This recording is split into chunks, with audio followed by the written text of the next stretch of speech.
तुर्की के खिलाफ भारत का रणनीतिक कदम, पीएम मोदी की साइप्रस यात्रा। नमस्ते दोस्तों, स्वागत है WTI के एक और गहन विश्लेषण में। आज हम बात करेंगे पीएम मोदी की साइप्रस यात्रा की, जिसे तुर्की के लिए एक रणनीतिक संदेश माना जा रहा है। क्या साइप्रस और तुर्की के बीच का विवाद भारत को इससे क्या लेना देना, और कैसे ये यात्रा भारत की विदेश नीति का हिस्सा है? आइए इसकी गहराई में उतरते हैं। सबसे पहले समझते हैं साइप्रस और तुर्की के बीच का विवाद। साइप्रस भूमध्य सागर में एक छोटा सा द्वीप राष्ट्र है जो 1960 में ब्रिटिश शासन से आजाद हुआ, लेकिन यहाँ ग्रीक साइप्रस जो बहुसंख्यक है और तुर्की साइप्रस जो अल्पसंख्यक के बीच तनाव रहा। 1974 में ग्रीस समर्थित तख्तापलट के जवाब में तुर्की ने साइप्रस के उत्तरी हिस्से पर आक्रमण कर लिया। नतीजा, साइप्रस दो हिस्सों में बट गया। दक्षिणी हिस्सा, जिसे रिपब्लिक ऑफ साइप्रस कहते हैं, ग्रीक साइप्रस के नियंत्रण में है और यूरोपीय संघ का सदस्य है। उत्तरी हिस्सा, जिसे तुर्की रिपब्लिक ऑफ नॉर्थर्न साइप्रस कहा जाता है, केवल तुर्की द्वारा मान्यता प्राप्त है। तब से दोनों देशों के बीच एक UN पेट्रोल बफर जोन है। तुर्की की ड्रिलिंग गतिविधियों और समुद्री क्षेत्र पर विस्तारवादी नीतियों ने साइप्रस और ग्रीस के साथ तनाव और बढ़ाया है। भारत के लिए साइप्रस क्यों महत्वपूर्ण है? अब सवाल यह है कि भारत को साइप्रस से क्या लेना देना।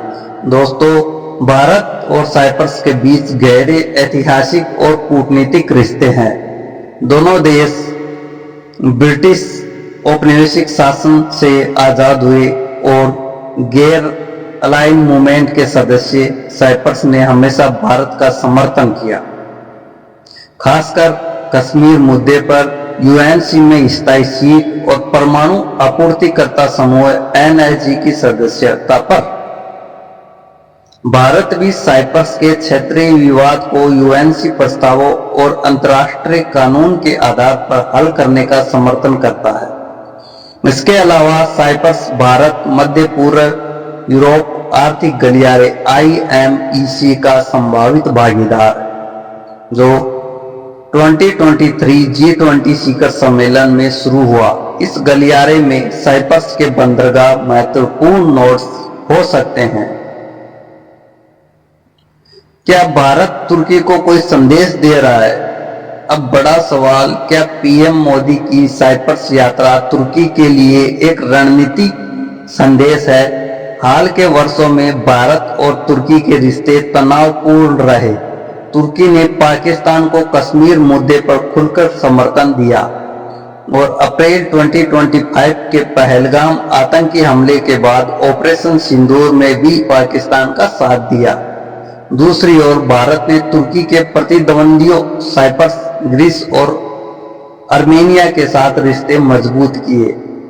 2023 में पीएम मोदी की ग्रीस यात्रा और अब साइप्रस यात्रा को तुर्की, पाकिस्तान, अजरबैजान गठजोड़ के खिलाफ जवाबी कदम माना जा रहा है। एक्स पर यूजर्स इसे पॉलिटिक्स चेस कह रहे हैं, जहां भारत तुर्की के पिछवाड़े में दबाव बना रहा है। भारत की विदेश नीति में कहां फिट होती है यह यात्रा? पीएम मोदी की साइप्रस यात्रा भारत की विदेश नीति यानी मोदी डॉक्ट्रिन का हिस्सा है, जो पड़ोसियों और वैश्विक शक्तियों के साथ रिश्ते मजबूत करने पर जोर देती है। साइप्रस 2026 में EU काउंसिलिंग की अध्यक्षता करेगा, जिससे भारत EU संबंधों को बढ़ावा मिल सकता है। ये यात्रा भारत की 3 रणनीतियों को दर्शाती है। यूरोप में प्रभाव बढ़ाना, साइप्रस और क्रोएशिया जैसे EU सदस्यों के साथ रिश्ते मजबूत करना, आतंकवाद विरोधी रुख। साइप्रस ने पहलगाम हमले की निंदा की और ईयू में पाकिस्तान के खिलाफ आवाज उठाई। IMEC को बढ़ावा, साइप्रस को इस आर्थिक गलियारे में शामिल करना। तो दोस्तों, पीएम मोदी की साइप्रस यात्रा सिर्फ एक पड़ाव नहीं, बल्कि भारत की रणनीतिक कूटनीति का एक मास्टर स्ट्रोक हो सकता है। क्या ये तुर्की को करारा जवाब देगा? आपकी राय क्या है, कमेंट में बताइए। अगर आपको ये विश्लेषण पसंद आया तो लाइक करिए, सब्सक्राइब करना न भूलें। WTI के साथ बने रहिए, जहां हम जियोपॉलिटिक्स को आसान और रोचक बनाते हैं। मिलते हैं अगले वीडियो में, तब तक के लिए धन्यवाद। जय हिंद, जय भारत। तो दोस्तों, इस यात्रा का यही कंक्लूजन निकलता है, पीएम मोदी की साइप्रस यात्रा भारत की रणनीतिक विदेश नीति का एक महत्वपूर्ण कदम है। ये यात्रा न केवल भारत साइप्रस संबंधों को मजबूत करती है, बल्कि तुर्की पाकिस्तान गठजोड़ के खिलाफ एक सूक्ष्म कूटनीतिक संदेश भी देती है। साइप्रस और तुर्की के बीच ऐतिहासिक विवाद, IMEC जैसे आर्थिक गलियारों में साइप्रस की भूमिका और EU के साथ भारत के बढ़ते रिश्तों को देखते हुए ये यात्रा भारत की वैश्विक मंच पर बढ़ती ताकत को दर्शाती है। यह एक तरह का जियोपॉलिटिकल मास्टर स्ट्रोक है, जो भारत को क्षेत्रीय और वैश्विक स्तर पर मजबूत स्थिति में लाता है। तो क्या ये यात्रा तुर्की के लिए भारत का जवाबी कदम है? आप क्या सोचते हैं? अपनी राय कमेंट में जरूर शेयर करें। धन्यवाद।